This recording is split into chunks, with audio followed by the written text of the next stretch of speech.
Ya estamos en vivo. Fíjate que 10 años de conocernos, se dice fácil, pero es un buen rato, mi querido Daniel Valles. Un Sí, buen rato, 10 años. es un buen rato, 10 años y muy frecuentes mis idas ahí contigo al estudio y bueno, ha sido maravilloso. Si estuviera viviendo todavía allá, me imagino que podríamos estar interactuando más. Pues que no vienes seguido tú, pues quieres estar allá en tu pueblo, pues ¿qué le hacemos? No, pues, estoy parado desde marzo. ¿Cómo eres ingrato? Digo, Fíjate, estás en tu pueblo, no estoy diciendo que sea, digo, estás en tu pueblo, estás en Juárez, sí, muy contento, muy a gusto, ¿no?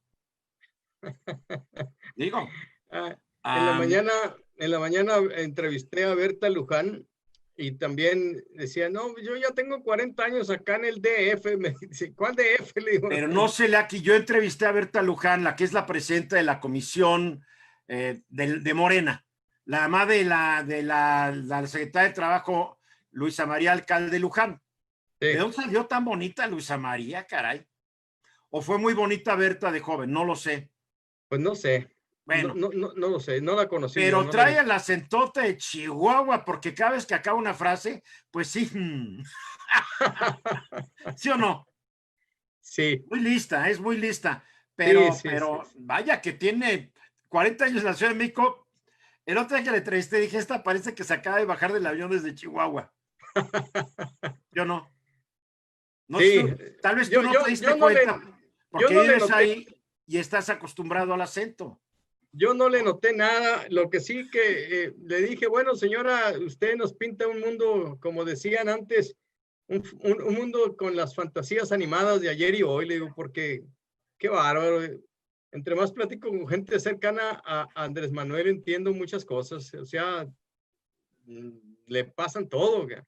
Es que la gente cree en él, es un hecho. Mira, tú y yo somos un par de cínicos, hay que aceptarlo.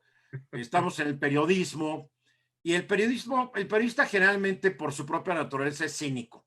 Somos más bien descreídos, cuestionamos casi todo y así debe ser, eh, porque es nuestra función cuestionar. A los políticos no les gusta el periodista, pero ¿por qué? Porque cuestionamos, criticamos, decimos que no, hacemos preguntas incómodas. El mejor ejemplo de esto es Thomas Jefferson. Thomas Sí, Jefferson, antes de ser presidente de Estados Unidos, escribió una cosa que a mí me encanta, donde dice, entre tener una democracia y tener una sociedad sin periodistas, al diablo la democracia. Y ya cuando era presidente, no me dejan gobernar, son unos malditos, no me comprenden, bla, bla, bla, bla, bla. Yo lo entiendo.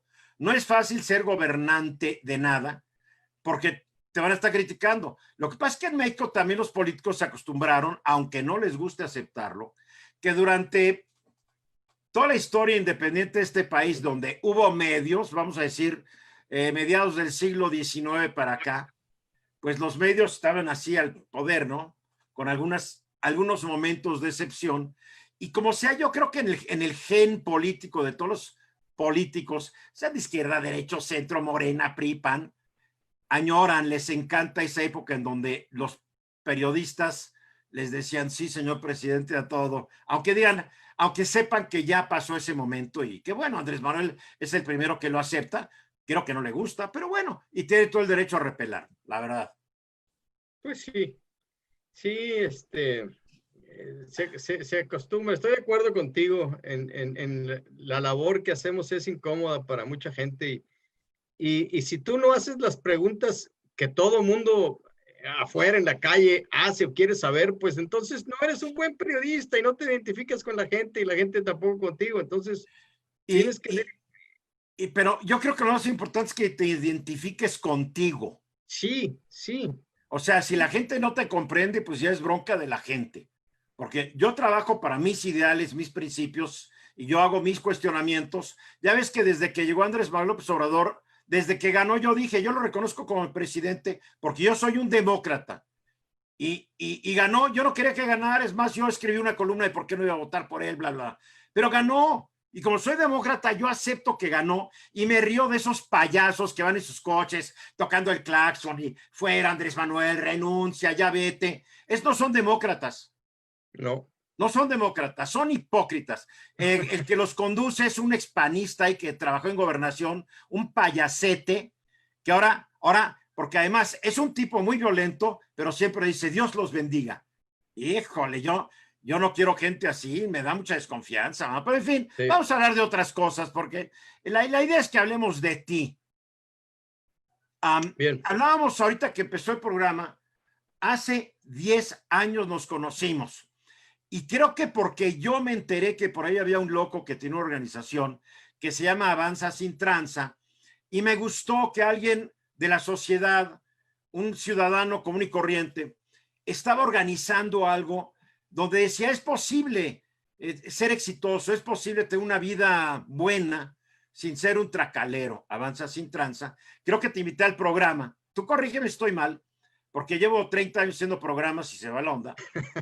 Te invité al programa, platicamos, nos caímos bien, te volví a invitar, cuando venías a la Ciudad de México nos íbamos a tomar un cafecito, platicábamos, discrepábamos mucho, entonces eso me cayó muy bien de ti, y ahí empezamos, ya una década.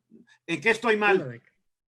Bueno, no estás mal en eso, así nos conocimos, nomás que nos conocimos por otra cosa. Después llegó lo de Avanza Sin Tranza, que sí, así es como tú dices, pero nos conocimos porque empecé a llamar tu atención con tweets y con algunas cuestiones periodísticas, y finalmente nos conocimos, y ahí supiste del programa de Avanza Sin Tranza, y ahí empezamos a tener una relación que pues a mí me gusta mucho y disfruto mucho estar en tus programas.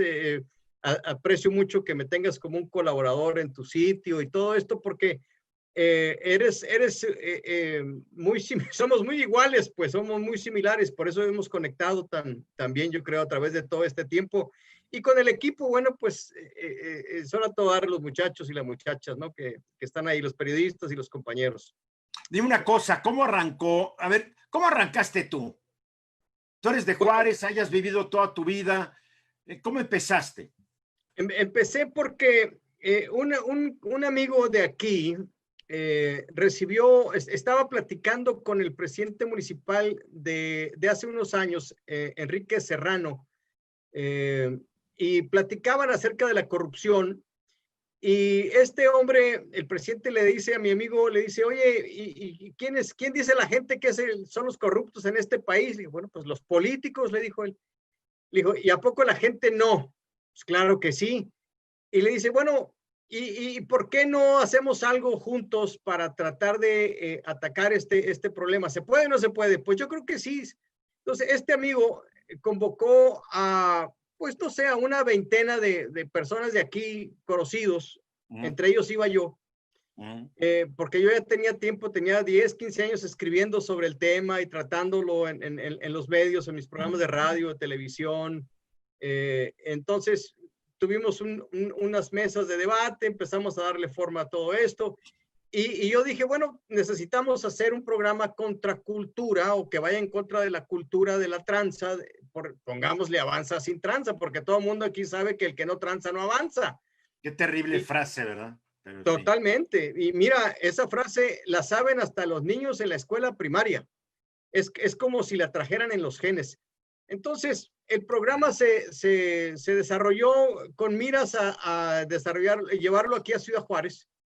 Y hicimos un programa de 10, 12 horas de capacitación con conceptos éticos, morales, espirituales. Cuando hablo de espirituales, hablo de la confianza, de la honestidad, de la integridad. No hablo de otro tipo de cuestiones. Es que lo espiritual no necesariamente tiene que ver con la religión.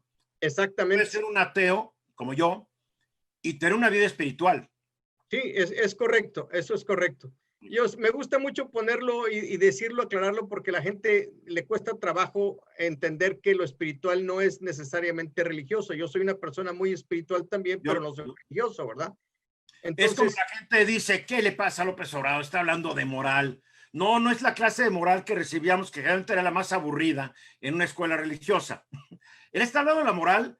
La moral es lo que te enseña a llevarte con los demás en una sociedad y a ser una persona buena, ser un hombre o una mujer buenos. Es la moral.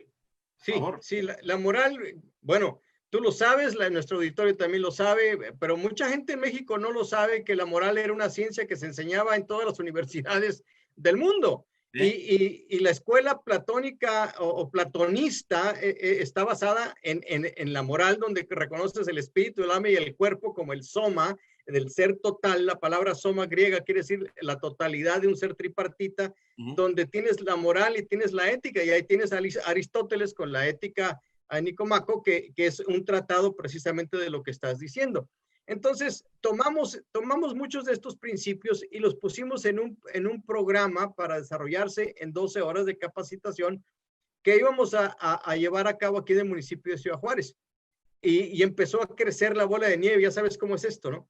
Entonces, invitamos a venir aquí a Ciudad Juárez a una mujer de Allen Callina, es una mujer de África. Ahorita te digo el país, no lo tengo en la memoria. Creo que es Uganda, sí, es de Uganda ella.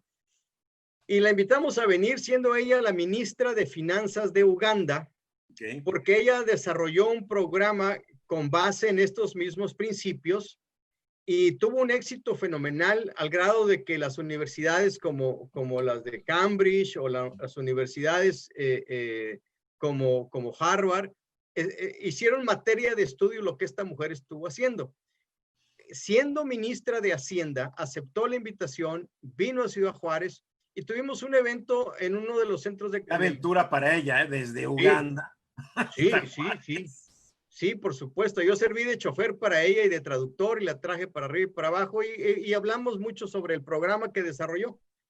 Entonces, aquí lo lanzamos en Ciudad Juárez con mucho éxito. Estuvieron, por ejemplo, los 18 regidores del municipio, estuvo el CCE, estuvo la Coparmex, estuvo la Canaco, estuvieron gente de las iglesias, de las instituciones educativas. Dijo pura derecha neoliberal, caray. No, también, déjame terminar, me interrumpiste antes de que esto llegara yo. Te diría, también estuvo gente de PRD, estuvo gente de la izquierda, estuvieron todas las fuerzas vivas de la ciudad, como se dice, ¿no? Y lanzamos el programa y capacitamos a 6,000 empleados municipales en 2 años. En ese inter, yo lo lancé a Baja California con mucho éxito, porque allá lo toma la Universidad Autónoma de Baja California y lo convierte en un programa piloto para sus funcionarios de muy alto nivel que dirigen los servicios, la coordinación de servicios administrativos, los que manejan todos los dineros de la universidad. Entonces, esto se desarrolló y el rector de entonces, el doctor José Oseguera, el doctor Oseguera me pide que lo baje al alumnado y que lo lleve al personal administrativo. Entonces, después de 2 años y medio, ya estuve en todos los campus, en todas las facultades, que son 40 facultades con los 40 administradores, y ya el programa se institucionalizó en la Universidad Autónoma de Ciudad Juárez. Para ello, bueno, pues empezó a tomar un poco de fuerza el programa, se dio a conocer, estuve en tu programa y llamé la atención de los medios nacionales. Entonces, después de 5 años, tengo representantes en 6 estados de la República, en 13 municipios, estoy en 2 países más con este programa que busca precisamente lo que tú dices, que la persona haga una decisión consciente, meditada, libre, que le genere hábitos y sobre todo que sea muy, muy meditada, de no participar en actos de corrupción, pero que sea una decisión libre, consciente, que no haya una coerción para poder hacer esto. Además, es una decisión existencial. Por supuesto, es una decisión de vida. Es una decisión en donde te involucras tú y te involucras tu empresa o te involucras el trabajo que estás haciendo. Entonces, de ahí hemos estado trabajando con programas de ética empresarial para poderla llevar a las empresas, porque ahora la ética empresarial es uno de los artículos de primera necesidad, sobre todo antes de la pandemia, ¿no?, que estamos viviendo. Y ahora con ella creo que hay más necesidad de que las empresas fomenten la cultura de la ética empresarial, porque la ética empresarial finalmente te da un orden a lo que estás haciendo en tus decisiones como individuo y como empresario. Entonces, a través de estos 5 años, Eduardo, te puedo decir que la lucha más importante que he tenido que hacer es la lucha en contra del escepticismo y sobre todo en un país como el nuestro. Sí, porque tú estás como Don Quijote contra los molinos.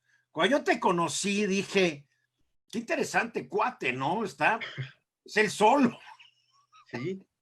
Pero yo siempre he convencido que hay gente que en solitario logra grandes cosas, que no necesariamente tiene que estar perteneciendo a un club, a un grupo, etcétera, etcétera, porque tú realmente eres tú. Sí. Eres tú. Y tú contra toda una costumbre, porque aunque el presidente diga que no es cultural, sí es cultural la corrupción, porque la cultura se define como algo como algo de todos los días en una sociedad. Es algo, es como es la forma. La cultura del maíz, comemos maíz. Sí, y en este país la corrupción es parte de la cultura, porque si no das dinero, no avanzas, no sacas un trámite, no te deja el policía porque no viste el alto, y si no recibes dinero, pues no te mueves, no ayudas, etcétera. Es toda un gran amigo mío, Carlos Sodi, que murió hace unos años, un gran abogado.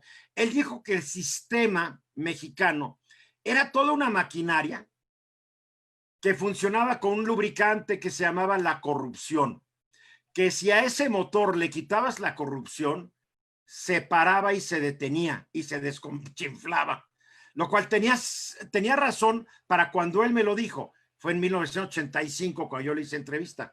Pero el país ha ido cambiando porque creo que la gente ya tiene más conciencia, Daniel, del problema.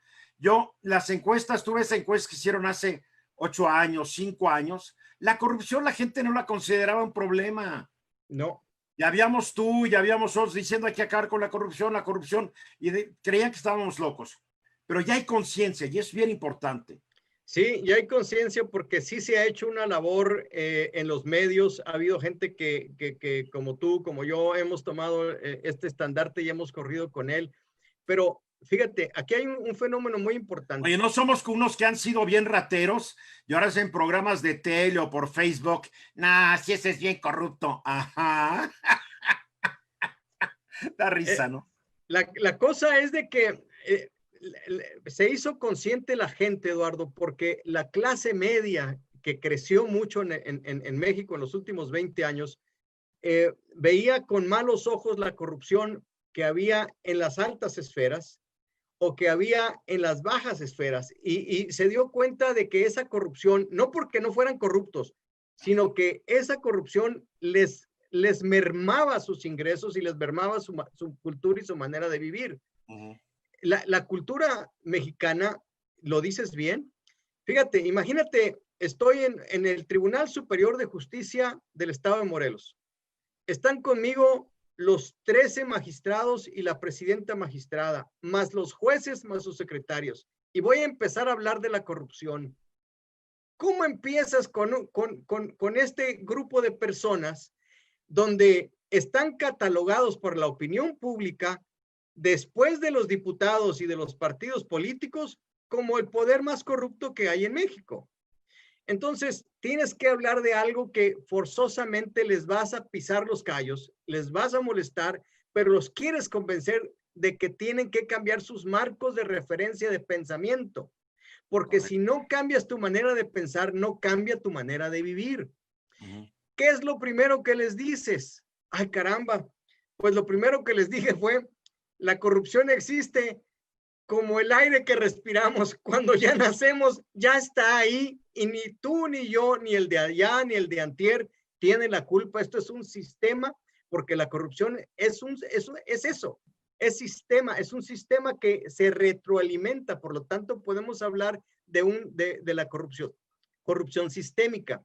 Uh-huh. Y para romperla, caramba, es materialmente imposible si no haces la decisión consciente, meditada, libre, voluntaria, que te genere hábitos desde aquí. Pero como Aristóteles también decía, si no tienes un buen corazón, la educación que te dé no sirve de nada. Claro. Entonces tienes que ser una persona buena para poder asimilar una educación como esta. Y entonces empiezas a dar toda la clase que va basada en precisamente en estos principios. Y creo que, sí, síguele, perdón. Y tienes que darles toda la evidencia de lo que está sucediendo. Por ejemplo, si te digo, hace 4 años la corrupción nos costaba a cada uno de los mexicanos 14,400 pesos al año. Entonces, la gente inmediatamente repara, porque ¿qué puedes hacer con 14,400 pesos al año? Pues puedes comprar un boleto de avión e irte a Cancún, ¿verdad? Irías más veces de las que ya has ido o irías por primera vez. Pero ¿sabes tú que el costo de la corrupción, los 10 puntos del PIB que antes de la pandemia se decía, pueden construir 11 líneas ferroviarias entre la Ciudad de México y Cancún, Mazatlán, Guatemala? 11 líneas ferroviarias. ¿Cuánto hace que no te subes a un tren en México, Eduardo? Bueno, desde que Zedillo hizo una tranza y se la vendió a 3 empresas gringas o canadiense, una de ellas, y después se fue a trabajar para ellos. Entonces, imagínate, y eso es el costo hace 4 años. Ahorita tengo datos que la corrupción en México ha subido en su costo 65% en cuanto a trámites. En cuanto a lo que se hace el mexicano cuando va a cualquier oficina de gobierno en cualquier parte de la República. Entonces, estamos hablando que ya la corrupción me cuesta 23,000 y pico de pesos al año, y son dineros que no entraron a mi casa, que no entraron a mi presupuesto. Ahí no estás tomando en cuenta, y quiero aprovechar un mensaje de Arturo Memo G. Eduardo, siempre confundes la microcorrupción con la macrocorrupción. No es lo mismo que te pida propinas el de la basura que un juez te extorsione. Perdóname, es lo mismo. Lo que varía es el monto. Que la gente un día se dé cuenta cuánto le tienes que dar al cuidador que cuida tu coche, que la verdad, el coche cuida solo. ¿Cuánto le tienes que dar al que se lleva tu basura cuando pagas impuestos para que se los lleve? O sea, todo es propinas. Ve, el mismo Arturo dice propina. No es una propina, es una extorsión. Porque si no le das el dinero al de la basura, ¿sabes qué pasa? No se la lleva. Tú estás pagando por un servicio. Así es que, mi querido Arturo Memo, tú tienes la concepción que nos arruina. ¿Por qué nos arruina? Porque tenemos que tener una conciencia. O sea, no puede estar embarazado o no embarazado. Sí. La corrupción es la corrupción. Entonces, este es un país de extorsionadores, porque hasta para, ¿se lo cuido, jefe? Pues sí, cuídamelo, porque no quiero que me lo rayes, manito. Es una extorsión. Oiga, la basura, mi propina. El día del cartero, el día del policía, el día de esto, el día de aquello. Y cuidado que no les des su propina. Es una extorsión institucionalizada. Yo un día me puse a hacer cuentas, a ver cuánto doy en propinas al cuidador de mi coche. No me va a quebrar, pero es una lana si lo sumo día con día. Llegan a ser miles de pesos, ¿eh? Yo sí los he sumado, fíjate que en ese redondeo que te piden y en lo que le das ahí a la persona que está empacando, yo me gasté, el año pasado me gasté 4,250 pesos. Es una lana. Entre eso y el cuidador del estacionamiento y eso, es una lana. Entonces, a veces cuando llegan y te dicen, oye, ¿quieres redondear? No, y te ven feo todavía. Pero te voy a decir por qué es institucional. Tú sabes que hasta hace pocos años, los periodistas, yo conocí colegas de la vieja guardia de periodistas, que porque cubrían la fuente de Hacienda, por ejemplo, el periódico no les pagaba ni un peso, pero les daba el 15% de comisión de cualquier anuncio que en el periódico metiera Hacienda. Pues entonces el que cubría la fuente de Hacienda era millonario. El que cubría deportes, por cada anuncio que entraba de un equipo, 15%. Entonces eran realmente comisionistas vendedores que también escribían. Millonarios, fortunas. Ya después, además de que el gobierno repartía la lana, ¿no? Ya sabes todo el asunto. Pero es terrible porque se institucionalizó, y ahorita, por ejemplo, Daniel Williams dice, la corrupción es parte de la humanidad. Sí. Es parte de la humanidad, pero hay sistemas en donde se ha evitado que llegue a ser pandémico. Y hay un fenómeno muy curioso, del Río Bravo hasta la Patagonia, que todos tenemos una ancestría común de una conquista de iberos, sean españoles, sean portugueses. Todos estos países somos bien corruptos. Algo Sí, pasó. sí. Después sí, pero tampoco quiero decir que antes de que llegaran los españoles no había corrupción, porque las teocracias que había en estas tierras eran grupos de terror. Sí, si hacemos historia, los aztecas eran odiados en todo el continente, ¿no? Claro. Y bueno, pero tienes mucha razón porque mira, me dicen, oye, ¿y la corrupción se puede terminar? Yo sostengo que no, no puedes erradicar la corrupción. Por eso le digo a los políticos y a todo el mundo, la corrupción no se puede erradicar de la vida del ser humano porque es parte del ser humano. La puedes controlar y la Claro, única que puedes controlar es la propia. la No, tuya. yo no puedo controlar tu corrupción y tú no Claro. puedes controlar mi corrupción. O sea, yo tomo la decisión consciente, meditada, libre, voluntaria, que me genere hábitos. O sea, tengo que generar los hábitos para poder decirle que no a lo que siempre le he dicho que sí, porque así era el sistema. Entonces, la corrupción, la única manera que se puede erradicar del planeta es matando a todos los humanos. Qué No hay de drástico otra. eres, qué No hay de drástico. otra. Ahora que me dicen que vamos a ir a Marte, digo, pobre Marte, lo vamos a echar a perder. Es tremendo eso. Además, un economista ganó un premio Nobel porque demostró que el ser humano siempre va a buscar la satisfacción de sus necesidades con el menor esfuerzo posible. Y la corrupción es parte de esa ecuación. Si yo doy y me facilita un proceso, hay una lógica económica, no hay una lógica moral. Y es donde está la lucha, ¿no? ¿Qué va a dominar sobre ti? ¿El bolsillo o la integridad? Ahora, dijiste una cosa Creo muy que tienes prendido importante. un micrófono por ahí porque estoy escuchando un rebote del programa, ¿eh? No, no tengo prendido ¿No? nada, es lo mismo, no. Ah, bueno. Pero si quieres le bajo aquí un poco al... No, está bien, está bien, está bien. Ok, mira, la gente odia la corrupción, pero es como el adicto. El adicto no le gusta la droga, pero está prendido. La corrupción es lo mismo. La persona sabe que si te mochas, va a ser más rápido todo. No tienes que cumplir con todos los requisitos. Tenemos un sistema donde para abrir una empresa, ¿cuántos años hemos tardado en bajar el número de trámites que tienes que hacer para bajar y abrir tu empresa? O No, no, sea, no. Terrible. entonces te los quitas rápido y a ver, toma, yo ya quiero abrir mi negocio. Y lo sabes, lo conoces.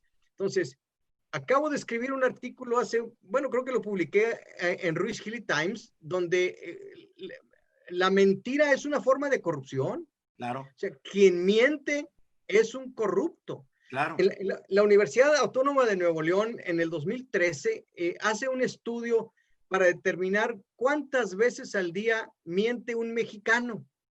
El promedio es de 10 veces al día. Y la primer mentira que te eché es cuando me preguntas que ¿cómo estás? Y yo te digo, bien. Bien jodido. Eso es lo que no dices, ¿ves? Eso es lo que no dices. Entonces, Pero luego la gente dice, pues no, también es cultural, porque somos un país en donde ahí me dicen, es que eres un maleducado, interrumpes a la gente, levantas la voz, a las mujeres las tratas mal, y no las trato mal, las trato igual que a cualquier persona. Entonces somos un país que tenemos unos estilos, tal vez vienen de los árabes que conquistaron España, o tal vez vienen de la corte de Moctezuma y Huicamina, no sé, donde nunca dices las cosas bien, siempre dices como, a ver si me entiende, hablamos entre líneas, no sí, somos francotes. Esto no lo vemos en Chihuahua y en los estados del norte de México. Es un fenómeno más que nada del centro para el sur del país. Yo por eso siempre sí, me he sentido más a gusto cuando voy a Chihuahua, ya a Sonora, ya a Sinaloa, ya a California, porque ustedes ahí son francotes y no se sí. andan por las ramas, y aquí en México y el altiplano somos truculentos. Pues es que es otra cultura, vamos a lo mismo, es otra cultura, pero eso no quiere decir que acá en el norte no tenemos también nuestras broncas, porque mira, has dicho cosas muy interesantes. Por ejemplo, si yo te pregunto, o al auditorio que nos está Me voy viendo, a comer un pedazo de queso, ¿eh? ¿No, no te molesta? no en lo absoluto, Estoy nomás comiendo mi porque no, queso Oaxaca. muy bien. ¿Cuánto cuesta? Si le preguntas a quien quieras que sepa de números, ¿cuánto cuesta que un mexicano se eduque y deje de ser corrupto? ¿Cuál crees que sería la respuesta que te daría? No sé. Bueno, la gente empieza a decir que miles de pesos, que bla, bla, bla, bla, bla. Yo te digo, cuesta $1.25. A ¿Y ver. por qué lo dices en $1.25? Bueno, nosotros que vivimos en la frontera y vamos al otro lado, pagamos un puente que cuesta $1.25. Y en cuanto cruzas la línea, te pusiste el cinturón, manejas a la velocidad que te dice, no tiras basura en la calle, eres respetuoso para cruzar los semáforos en las esquinas, no te cruzas por en medio de las calles, Porque la eres un impunidad ahí es muy baja. Número sí, uno, porque el policía que te pare está difícil que te acepte una mordida. Te vas al tribunal y no es, oiga, señor juez, no, disculpe, mire, es que tenía prisa, es que ya sabes, en este país somos cotorros. No, no, no, ahí es inflexible y sí, pagas la multa. Aquí sí, en México los niveles de corrupción también se deben, y eso sí se lo reclamo yo a López Obrador. Se le vive diciendo, hubo corrupción en el aeropuerto, hubo corrupción aquí, o corrupción aquí, corrupción acá. Bueno, ¿y dónde están los corruptos? Ah, y ahora Lozoya, que es un gángster, pobrecito, él era el chico de la banda, pero pobrecito, pero con él vamos a llegar a los malos. Oye, también era un hijo de su madre Lozoya, igual que sus cómplices, si es que son culpables, ¿no? Entonces, como que hay el mismo presidente trae una doble moral. Critica la corrupción, pero no castiga a los corruptos, porque dice que hasta que el pueblo lo pida. No, no es trata que el pueblo pida, está en la ley. sí, y ese es una doble medida, es un doble rasero. Entonces, precisamente eso es lo que fomenta la corrupción, el Claro. doble rasero. Los abogados, tú sabes, tienen una manera de describir esto, el itis criminis, A ver, ¿qué es el eso? itinerario del crimen. El itinerario del crimen te describe por qué una persona llega a robar lo que le atribuyen a Emilio Lozoya, porque empezó robándose los cambios de su mamá cuando lo mandaban por la leche. No lo dudes, o tal vez te dijeron róbatelos, porque ya vimos que su familia también son puros, supuestamente, hasta su mamá es una ratera. Sí, entonces empiezas el itis criminis es ese recorrido que haces de las mentiras piadosas a las mentiras destructivas, a los robos, a robos pequeños, a las raterías, y después lo que generas es un caparazón. ¿Recuerdas que nuestras abuelas decían que se nos resbalaban las cosas y que nos hacíamos inmunes y el que miente una vez miente para siempre? Científicamente está comprobado que el que miente una vez miente para siempre porque afectas en el cerebro acá adentro. Esto lo puedes googlear, cualquier persona la puede googlear, no tiene más de 5 años. Existe una glándula que se llama amígdala. Sí, Esa claro. amígdala vibra con cada mentira que hacemos, que decimos, Es porque el es un cerebro reptil que algunos llaman, ¿no? ándale, pero es un sistema de protección que tiene nuestro cuerpo. Por eso cuando miente uno, le generas un shock al cuerpo. Por eso es que el mal mentiroso suda de la nariz, le tiembla el labio, voltea los ojos, todo eso que estás haciendo. Y los buenos para Mi mentir, trabajo. los que son buenos para mentir, no se les nota. Donald Trump. Es un O, mentiroso o, patológico. son los mitómanos, pues. A ver, voy a Entonces, tratar de entender lo de la amígdala.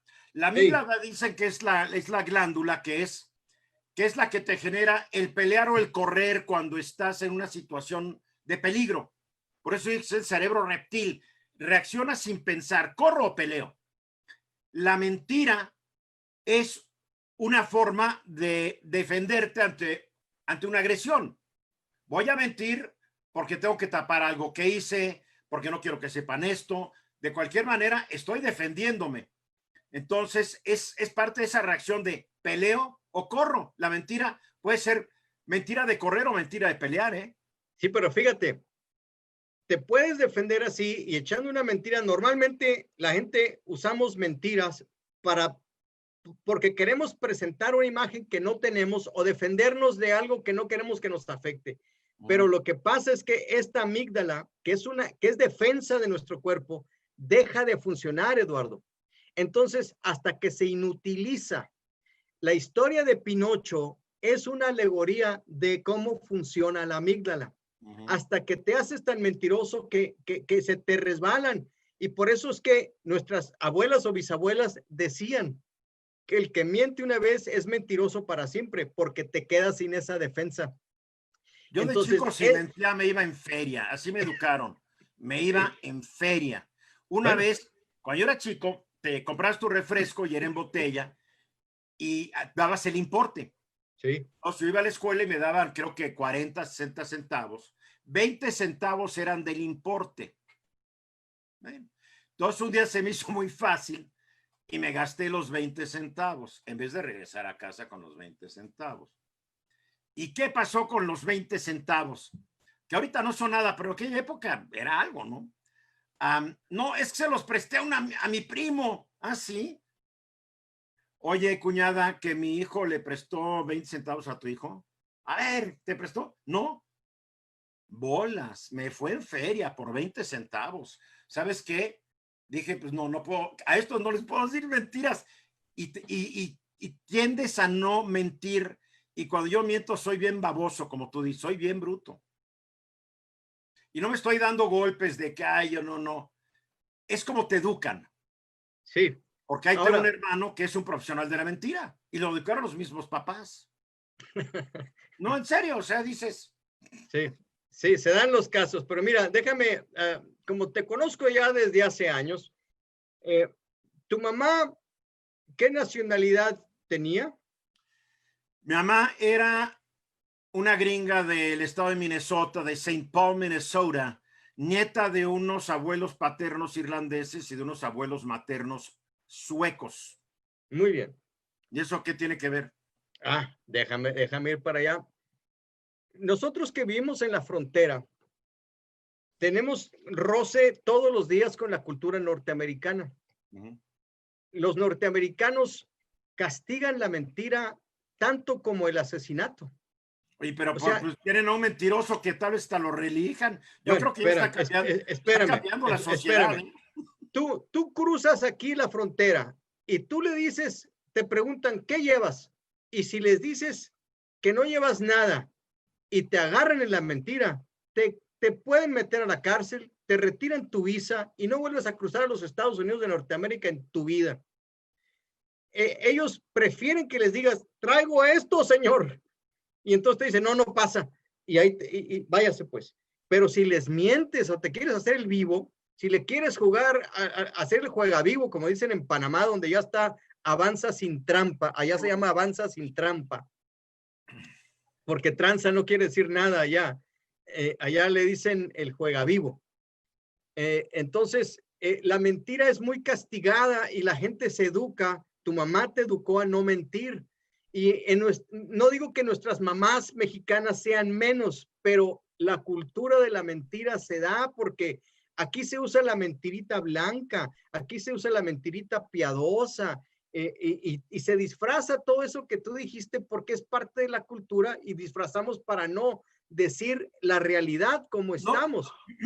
¿No será que, al igual que la corrupción, la mentira es parte de esta idea que si no mientes y no transas, no avanzas? Sí, por supuesto. No pueden estar amarradas, como tú dices, la mentira es una forma de corrupción. Están amarradas, Eduardo. Son parte de la corrupción por un lado, la impunidad por el otro, y lo que hay en medio es todo eso que estamos viendo. Por ejemplo, yo puedo ser una persona muy honesta contigo, pero al mismo tiempo ser un truán en otro lado donde voy. Entonces, cuando vamos a votar por los candidatos, dicen, este es el hombre, la mujer más honesta que tenemos. La honestidad está carente de honradez y las dos hacen un ingrediente que el programa Avanza sin Tranza tiene. Explícame eso, no te lo entendí. Explícamelo, por favor. Y a Honestidad, toda nuestra audiencia, por favor, también. por supuesto. La honestidad está bien y se practica, pero yo puedo ser honesto contigo y no ser honesto en otra parte. Correcto. Puedo ser deshonesto jugando cartas, puedo ser deshonesto en donde tú quieras. Pues hasta ya estás mal de la cabeza, digo. ¿Cómo puede Sí. ser tienes una personalidad, una doble, triple personalidad? No, es que así somos. O sea, sabemos dónde podemos ser honestos y dónde no. La persona que es honesta puede jugar con esto. La persona que es honrada también. Yo puedo ser honrado en mi trabajo, pero ser deshonrado en mi casa. Yo tenía una mamá, no la llegaste a conocer, murió hace 4 años, unas semanas de cumplir 100.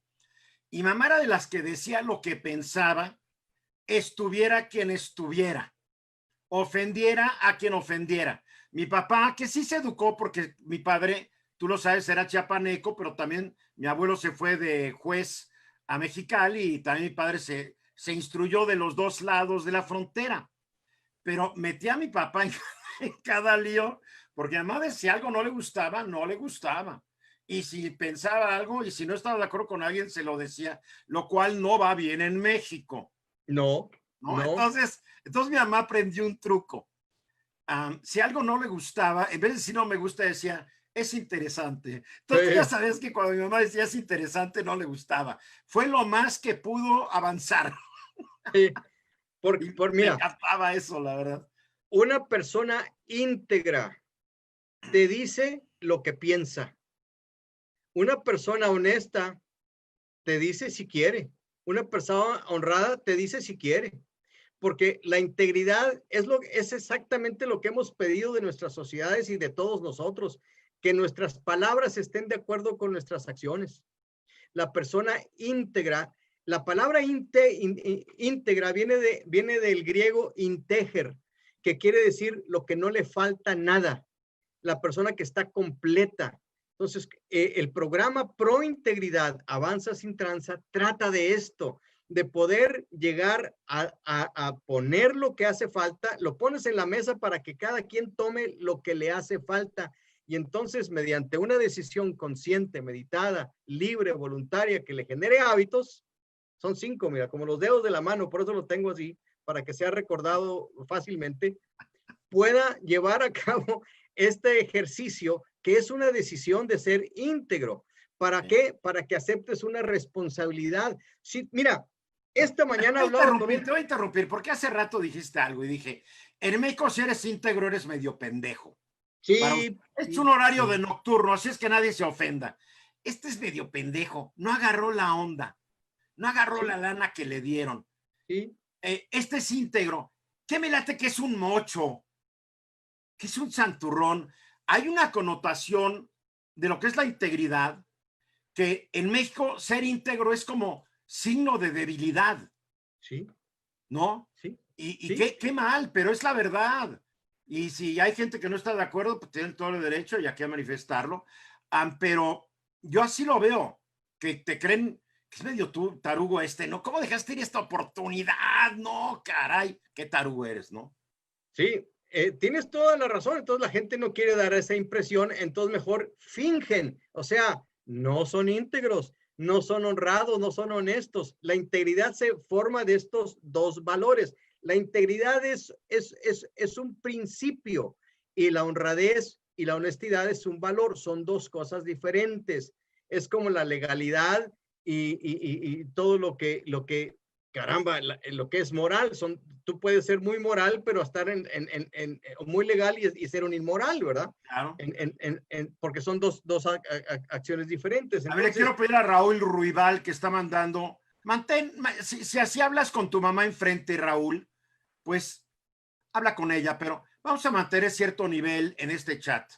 Entonces, si Raúl Ruibal, tú insistes en escribir así, pues te voy a tener que borrar, mano, lo siento mucho. Y no es porque sea puritano, yo también soy mal hablado y me han salido varias esta noche. Pero estar tratando de hostigar a la gente con insultos, tampoco. Perdón que te interrumpiera. Bueno, son los gajes del oficio.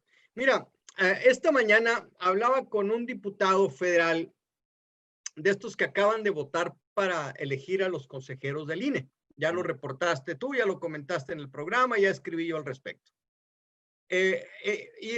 Bueno, decía su discurso aprendido y repetía su retórica, sus demagogias, y empezó a hablar de los neoliberales, y le dije, a ver, diputado, dígame nomás una cosa, le dije, ¿qué es el neoliberalismo? Le dije. No tenía idea. No, me dijo que era comprar medicinas en el extranjero, que eso era abrir los mercados y que era neoliberal y que, bueno. Es lo que está haciendo el presidente. Así definió neoliberalismo, así lo definió. Bueno, hay una ignorancia terrible. Yo voy a decir que en toda la clase política mexicana hay una gran ignorancia, ¿no? Son vivos, pero la mayoría... yo llevo casi 40 años entrevistando políticos. ¿Sabes qué? Cuando se van, generalmente dices, híjole, mano, deja mucho que desear. Hay unos que son muy brillantes, muy abusados, muy inteligentes, pero la gran mayoría dejan mucho que desear. Y estas nuevas hordas... No, esta es la muestra, ¿no? Y bueno, no te quiero decir... Son un reflejo de la nación también, hay que decirlo. Sí, pero es un reflejo de esta camada que está ahorita ahí. Y te voy a decir por qué te pongo este ejemplo. Número uno, porque aceptar una responsabilidad para la que no estás capacitado es un acto de corrupción. Claro que sí. Ok, eso, número uno. Número dos. Cuidado, porque el presidente le encanta decir que esta persona no sabe, pero es muy honrada. Sí. La honradez se muestra también aceptando lo que sabes que puedes hacer.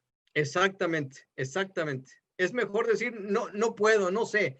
Pero fíjate, si tú le preguntas a esa misma persona o a quien quieras, ¿qué es la responsabilidad?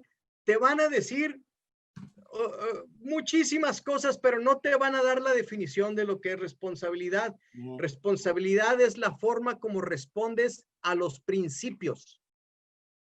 Si tú respondes a los principios de manera adecuada, lo que decías al principio del programa, entonces eres una persona responsable. De otra forma, no eres responsable porque es una respuesta. La misma palabra responsabilidad, su raíz etimológica es de respuesta. Entonces, haces pensar a la gente y le das las dos grandes diferencias que hay entre valores y principios. Los principios son absolutos, los valores son subjetivos. Entonces, a ver, danos un ejemplo, porque los principios, como yo lo estoy entendiendo y tú lo estás diciendo, son eternos. Y los valores van cambiando de acuerdo a la época en que está viviendo la humanidad y en el lugar. Para los romanos la esclavitud era un valor, de ahí tenían. Pero hay un principio que es eterno, que es la libertad. Sí. Pero también podría decir que es un valor, ¿no? O sea, a ver... Sí, es que el valor no quiere decir que no vale, porque es subjetivo, pero está carente porque está sujeto a gustos y preferencias. Si quiero, lo cumplo y si no, no. Y el principio no, el principio funciona aquí, para ti, para mí, para todos los de aquí, en todas las épocas y en todas las edades. Dame un ejemplo, a ver. La traición, por ejemplo. La traición es global. En todas partes, solamente hay un país en el orbe que valora la traición y está en el África negra. Y hay una gran historia que te podría contar al respecto sobre ello.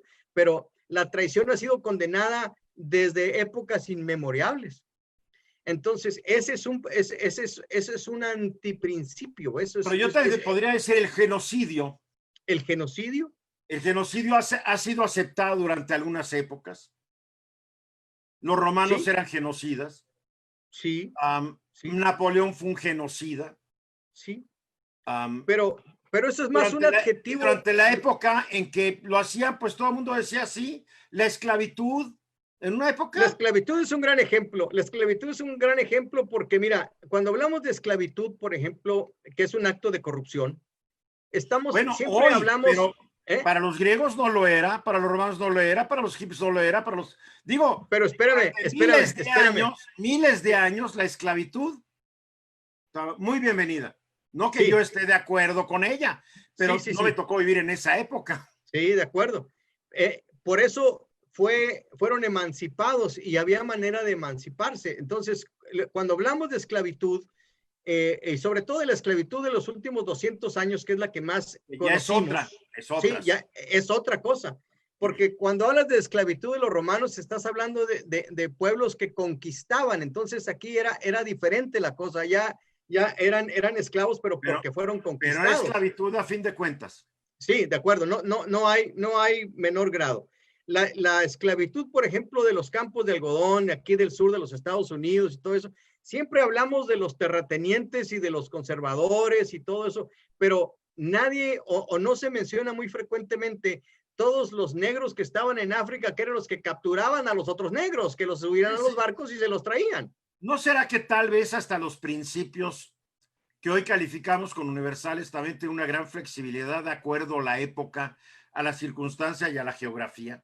Y que tal vez queremos ser demasiado absolutistas en este tema, porque caray, ha habido épocas de donde no estoy diciendo que seamos menos violentos, tal vez somos más sofisticadamente violentos en nuestra época, pero la violencia es la constante. Tal vez pudiéramos decir que un principio universal es la violencia. No lo sé. Bueno, eso ya nos metemos a unos rollos que son para otro programa. Sí. Dime qué consiste un curso que da Avanza Sin Tranza. Bueno, el curso consiste en 3 niveles que se presentan en 4 horas, donde tienes toda una base de principios que son los que van a provocar el que cambies tu manera de pensar o que consideres el tomar tus marcos de referencia para hacer los ajustes que tengas que hacer mediante la decisión, repito, voluntaria, libre, meditada, consciente, que te genere los hábitos. Padre. Después, esto lo vas a llevar a un segundo nivel donde lo vas a poner en práctica y donde viene todo lo que es la ética empresarial para generar una nueva cultura empresarial o institucional o gubernamental o educativa. Más bien sería una ética organizacional. Sí, para cualquiera de las instituciones. Es una organización humana. Sí, correcto. Y número 3, vas a instalar algo que llamé baluarte.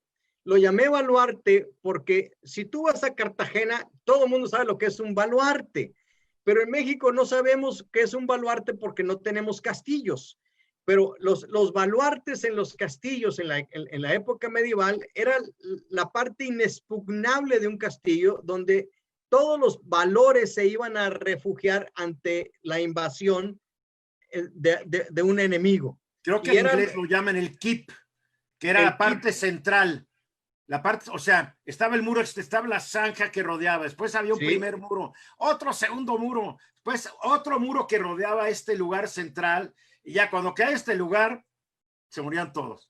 Sí. ¿Tú viste la película? Carcassonne es fabulosa para ver eso. La Torre de Londres, en parte, sí. es una fortaleza medieval, y la torre es el keep, es el baluarte.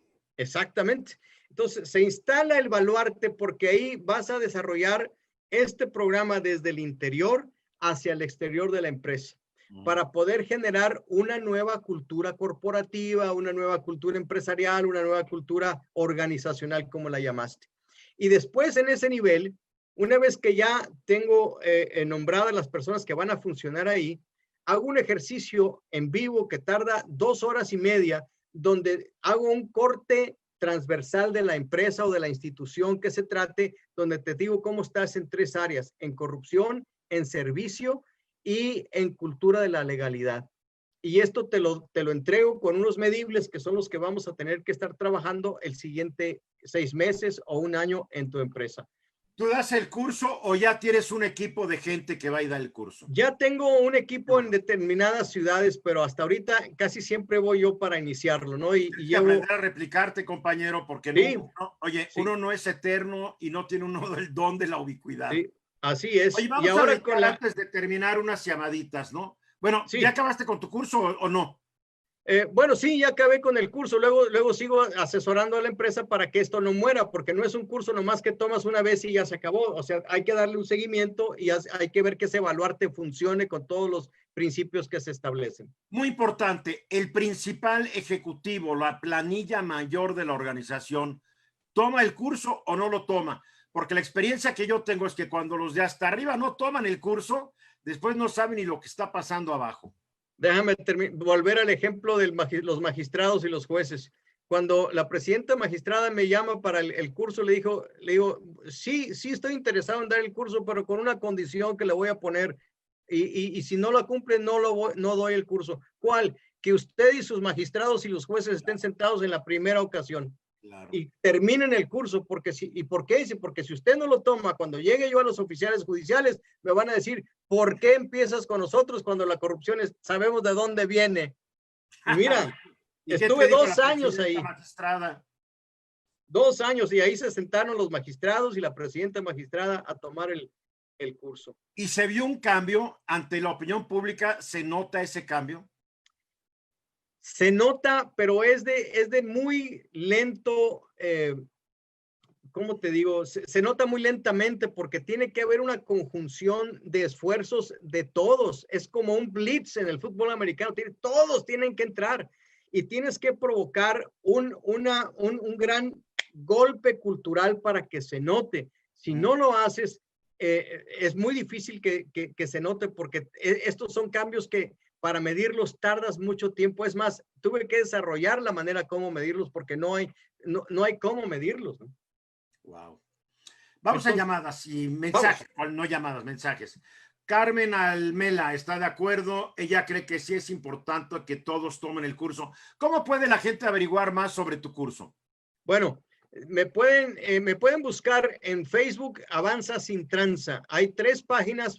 La que yo tengo directamente es la que tiene un número grandote, porque tuve que poner el número de derecho de autor porque me lo quisieron piratear y salieron otros que Avanza Sin Tranza y se registraron. Bueno, me aventé un pleito con Facebook por esto.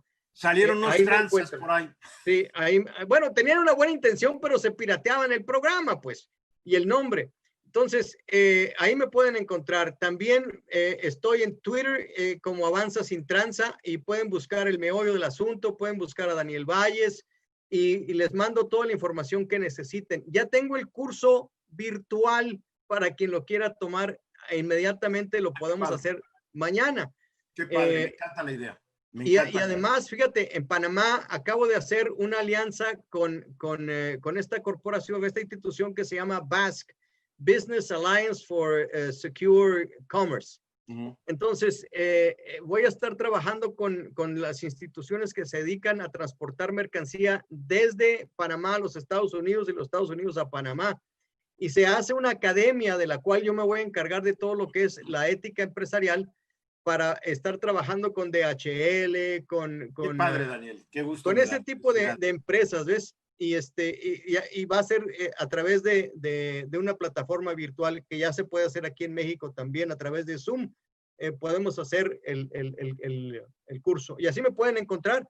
Y si se les olvida, pues que te llamen a ti. Ahí Francine tiene todos mis datos. No, está bien, ya. Mira, al rato los subimos, los subo yo a mis redes y para que los tengan.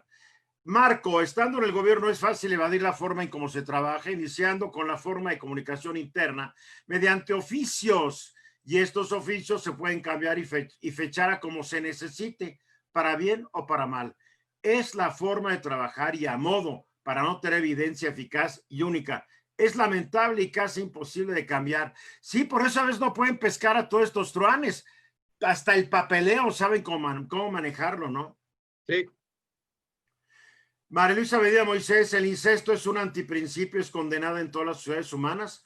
No, María Luisa, para nada. Los faraones se casaban con sus hermanas y dentro de muchas familias que mandaban diferentes sociedades, el único matrimonio era entre hermanos o entre parientes muy cercanos, porque decían que entre ellos no se podían mezclar con la plebe. Ojo, o sea, hasta en eso no es tan universal. Juan Carlos Bello, ya cambió. ¿Mandé? Ya cambiaron las culturas, Eduardo, es lo que hablábamos de los valores, van cambiando. Sí. Juan Carlos Bello, lo grave de estos tiempos, porque no solo es México, es que vivimos los tiempos del cinismo. Estos políticos mienten mirando al frente como si tuvieran la certeza plena, sabiendo que están engañando a la gente, ni mano les tiembla. Al no haber consecuencias, porque a la sociedad no le interesa, pues los políticos mienten más. Como sociedad debemos exigir integridad y castigar al mentiroso. Juan Carlos Bello, te quiero decir una cosa. Desde que se creó el oficio de político, que es el segundo oficio más antiguo de la humanidad, han sido iguales, ¿eh? No creas que no. con tal de alcanzar el poder, la mayoría de los políticos mienten. Y esto incluye a Obama, y incluye a Churchill, incluye hasta los grandes estadistas. Oye, Porque pero para es el llegar a esos tercero. lugares, ¿mande? Es el tercero, no es el segundo. ¿Cuál es el segundo? El ser mentiroso. No, es que en serio, ¿no? Entonces, como que tenemos una idea que los políticos han sido diferentes. No, los que han sido diferentes en algunos países son los ciudadanos. Sí, ese es el meollo del asunto de todo. Ese es el meollo del asunto. Y que no se pelean a lo güey, que no están agredidos. Fíjate, Suecia, todos estos países escandinavos, que hace 100, 120 años eran países llenos de pobres. A la gente se le olvida. ¿Tú crees que mis abuelos suecos salieron de Suecia porque vivían a todo dar? No, salieron porque se morían de hambre. Pero hoy son sociedades donde procuraron un gran sistema educativo, sistemas educativos que enseñan que la gente reflexione y no están peleando y matando, y son ciudades poco polarizadas y bastante homogéneas, a diferencia de la nuestra, donde si tú dices algo que no le gusta a alguien, o yo lo digo, nos caen las mentadas de madre por todos lados. Digo, y ahí te va otro dato, déjame darte un dato aquí. Los primeros lugares con menos corrupción en el mundo son precisamente esos países. Exactamente, son Dinamarca, Suiza, Finlandia y Nueva Zelanda son los primeros 4 lugares. Canadá estuvo en el 8º lugar hace 4 años, ahorita está en el lugar 19. Porque agarraron unas tranzas al señor Trudeau, al primer ministro, lo agarraron mintiendo, lo agarraron usando sus influencias para darle negocios a sus parientes. Canadá. Sí. Cayó del 8º lugar al 19 lugar en el índice de percepción de la corrupción de Transparencia Internacional. Estados Unidos, nuestro otro socio, estuvo en el lugar 29 hace 3 años, ahorita está en el 69, fíjate qué numerito, ¿eh? México está hasta atrás, ¿no? 130 de 180 países. Estamos fregados. Manuel Mondragón dice que la corrupción debe combatirse desde las aulas, desde el kinder. Se le debe inculcar a los niños que el daño que hace este cáncer al país y a nuestra sociedad. El cambio será con las nuevas generaciones. La gente ya formada difícilmente cambia. Sí, mi querido Manuel Mondragón, pero para eso necesitas maestros que compartan estos principios y estos valores. Entonces, si tú tienes a los maestros sojuzgados por un sindicato tirano, donde la única manera de sobrevivir es transar. Fíjate qué complicado, caray. Es muy complicado, Eduardo. Es lo que tú dijiste, es quijotesco, es una lucha quijotesca. Por eso la gente, el mundo, está en la esclavitud de la corrupción y está aguardando a ser liberada. ¿Quién lo va a liberar? ¿Los ángeles? No, tenemos que ser nosotros. Nada más. No va a ser de un día para otro, van a ser, va a ser generaciones para acabar con esto. Como le tomó generaciones a los países escandinavos. Sí. Generaciones. Ya nos tenemos que ir, mi querido Daniel, ya llevamos 1 hora. Es viernes, yo ya llevo todo el día volando igual que tú. Sí. Otra vez, voy a subir aquí voy a comentar como Eduardo, ¿no?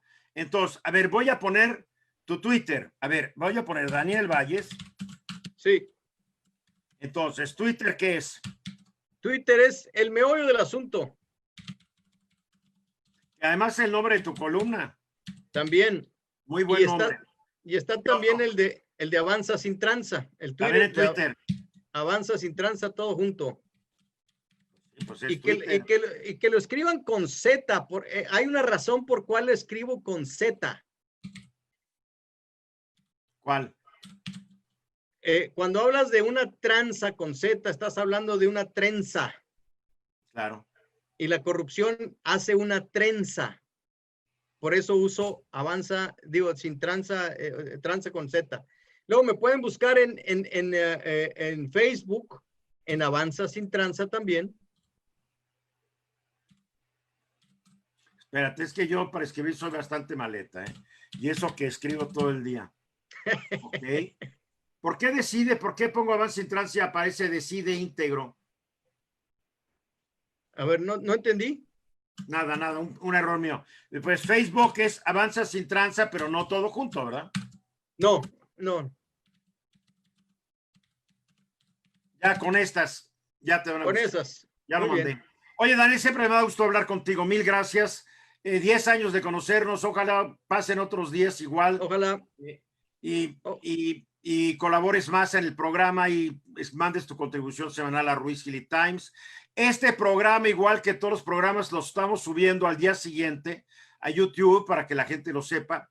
En Ruiz Gili Times, en YouTube, ahí estamos también. Los tratamos de colocar a las 6 de la tarde del día siguiente, por si no vieron este programa completo o se quedaron dormidos y ya despertaron y quieren seguir viéndolo. Ahí estamos. Daniel Valles, mil felicidades. Sigue con esa lucha que es admirable. Gracias, Eduardo. Te aprecio mucho a ti y al equipo y muchas gracias por haberme invitado a platicar contigo esta noche. Te mando un abrazo virtual. Ya sabes cómo le hace el presidente. A mil felicidades y a toda la gente que nos acompañó esta noche, como siempre, mil gracias. Soy Eduardo Ruiz Gil y mañana en Fórmula, en mi estudio, voy a tener a una gran publicista, una gran analista de negocios y de lo que es el consumidor y la mente humana, que se llama Ana María Olabuenaga. ¿Se acuerdan de la frase soy totalmente Palacio? Ella la inventó, pero no la inventó porque se le ocurrió. Fue meses de trabajo para llegar a eso que reposicionó completamente al Palacio de Hierro y lo diferenció de cualquier otra cadena comercial. Vamos a estar hablando con ella a las 8 de la noche centro en Grupo Fórmula y el lunes de vuelta a las 3:30 hora del centro. Estoy en el programa. Gracias a todos, pásenla bonito, buenas noches y no hagan coraje. Si no les gusta lo que digo, cámbienle de canal, así de fácil. Gracias, Daniel. Adiós. Nos hablamos, gracias. Seguro, hasta luego. Igualmente, gracias.